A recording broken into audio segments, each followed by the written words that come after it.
Okay, so finally, Phil and I decided to take a little bit of time and check the runout of the fast collar. The fast collar, according to frickin' Jeep, John, is the collar which is fastened to the mandrel. That's a 3-inch piece of steel which gets powered by the engine anyway.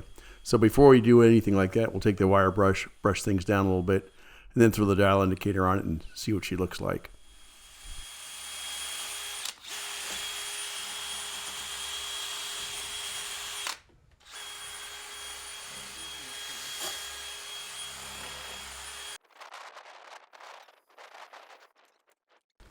Clamp this here.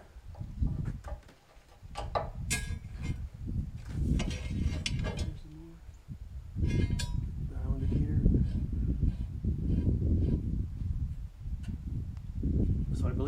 I believe what we want to do is measure two things. One is just check this, but also this will tell us if this thing is bent, which frankly I don't think it is. If it's bent, it's not bent a whole lot. If it was bent, we would have, I would have thought we would have a Big vibration. Big vibration. Yeah, big vibration. Okay.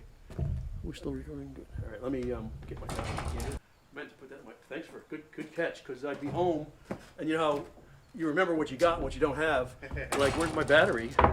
And the newer GoPro batteries aren't the same size as the older ones.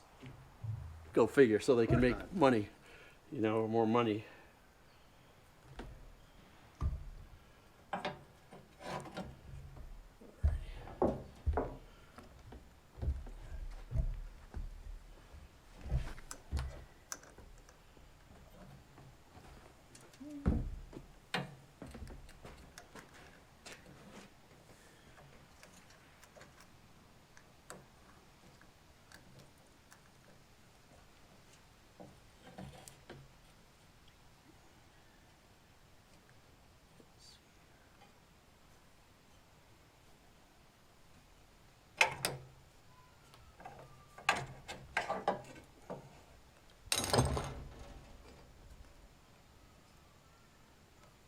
Do me a favor, when I get this about position to get ready to throw that clamp on there, when I get it close to the right spot. Okay. Which I'd say is about there, maybe.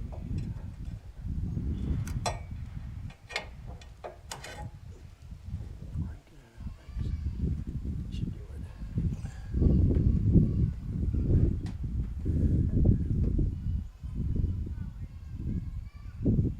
All right. So now, Would you want me to turn it? you're gonna want to turn. Well, actually, you know what? I didn't bring a marker. I did bring a marker. Oh, actually, well, I know where I'm near pin 1 now. So just out of curiosity, so hang on a second. So where it's close to 0. Go ahead and rotate, please. Oh, I just jumped. It did, but you're up to 3, 3.5. Keep going. You're the back half is at 2, 4. It's not. Keep going, please. A little bit. It's not bad. It's 3. I don't believe that's bad. It's off 3 or 4 thousandths of an inch as we go around, and that's an important number because this is what the saw rides on. So the other question, and I can't do that from here, is, you know, does this have any? Is this perfectly flat? And yeah, I can. You can see the color I brought. You can see, you know, it doesn't go in much. It goes in 3 thousandths, but it's still pretty damn flat. Let's just do this number here for the heck of it. So that's important because that at least verifies that we're not too far off track, I believe.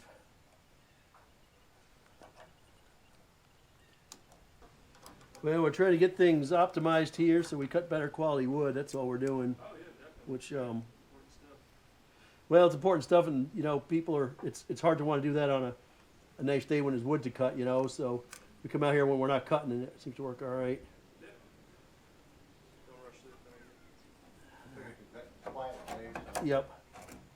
What is that you got just cut over there? Is it cherry or red? Where's that? Cedar. No, that, Cedar, okay. over here? Yeah. The short pieces? With the red in the hardwood. This here. Short? Or down here? I guess that. Oh,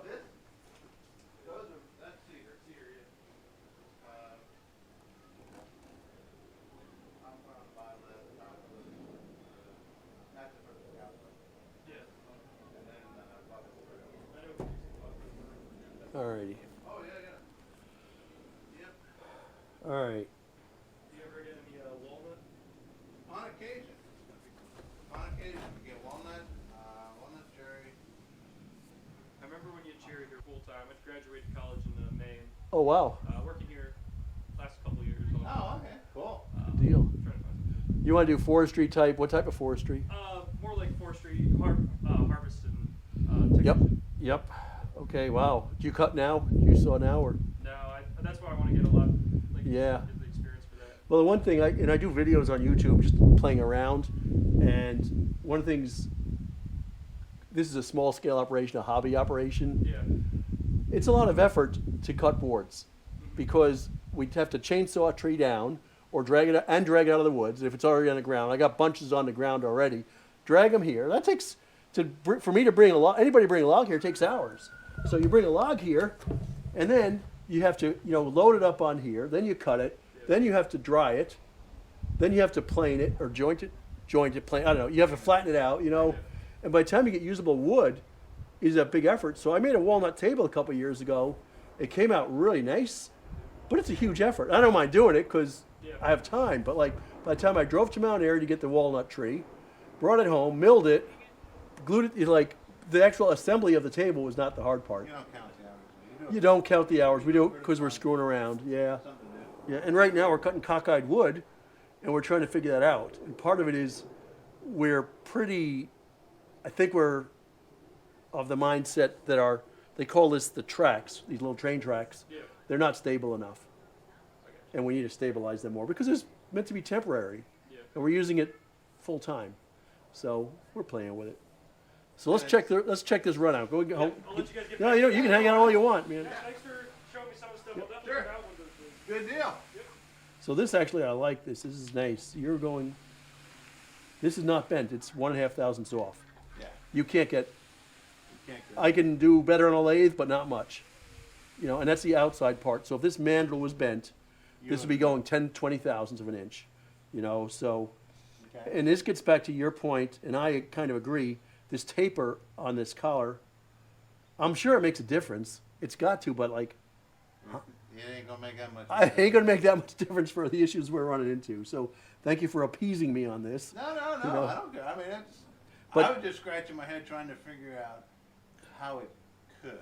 Well, I know how it could because, well, I don't know how it could. I believe how it could is when you have a big blade on this thing, this log jumps 1.5 feet in the air, which we've seen before, Yeah.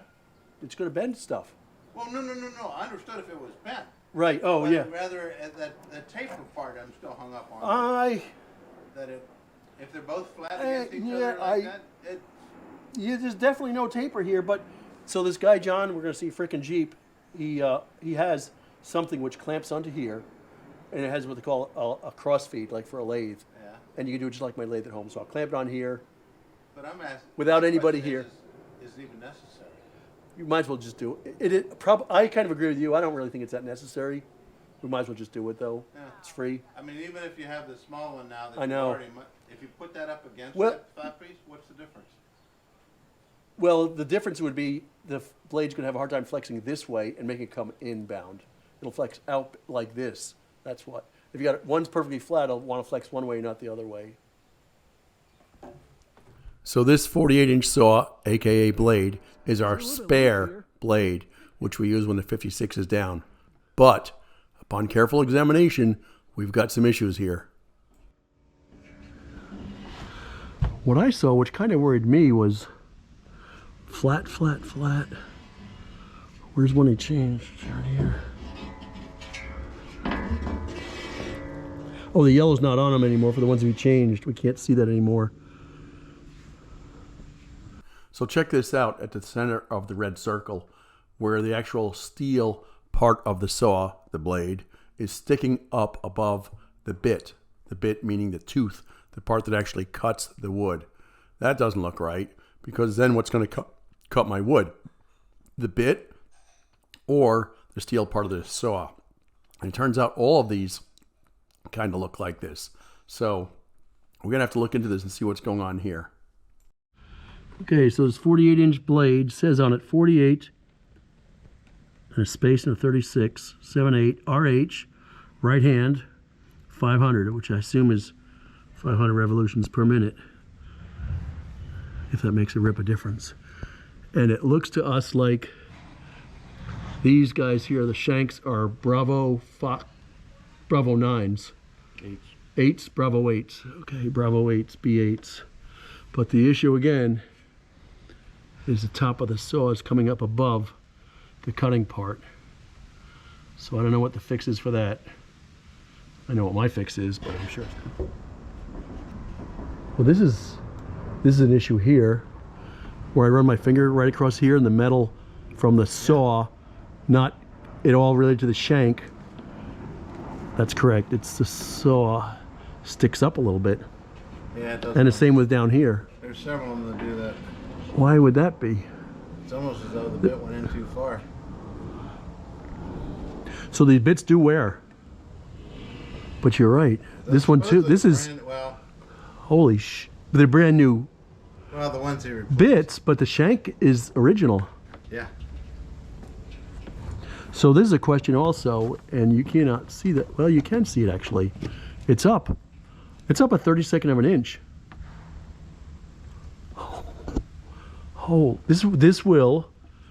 I would suggest this will destroy the saw very quickly, because we're cutting with this instead of this, unless we're up far enough. We're not. You can look at this guy carefully. He's below it. He's not the only one. I know he's not. I can see. Because you got some of them that were actually peeled back a little bit. Yes. They're all peeled back. They're all peeled back. And then if you look at the bits side to side. I was looking at that too. So, do we have the right shanks in here? I don't know. And They all look like they're B8s. They have numbers on them.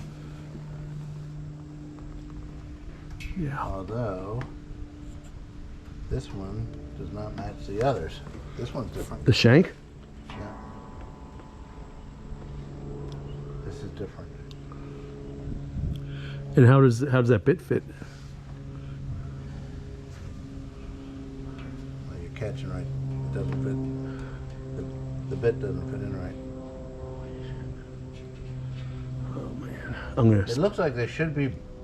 The majority of them are B8s. I would. But even then, you look at, like here, look at this one here. Look at the damage. Because they're sticking these here. Yeah. It all starts here, here, here. Oh yeah, the shank's wearing. The shank's has wear in It's it. sticking out so far. It's in over here, it's out over there. Okay. Well, anyway, we've got something else to take a look at and see if we can fix. We've got two bad saws, also known as blades, but in our sawmill industry we call them saws. So the one we're going to get hammered, I'm not sure what we're going to do with this one. If you've got any good ideas, and if you've seen this before where the top of this thing is sticking out above the shank or the actual bit itself, let us know what you got for a solution. Maybe just file it down or bang it down some. Thanks for watching. Please subscribe. Have a great day.